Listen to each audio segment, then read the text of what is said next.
आज का युग आज का युग उस मानव का है जो छली है, कपटी है, जिसमें नीचता कूट कूट कर बसी है।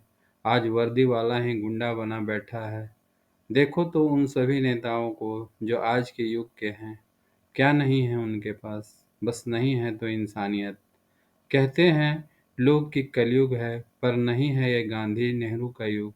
ये आज का युग है। हर व्यक्ति दूसरे व्यक्ति को चिढ़ा रहा है। तुम हो और हम।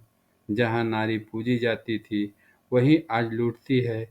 यही है आज का युग। बदल ना सका इस युग को हमने, जहाँ गरीबी भूखमरी है।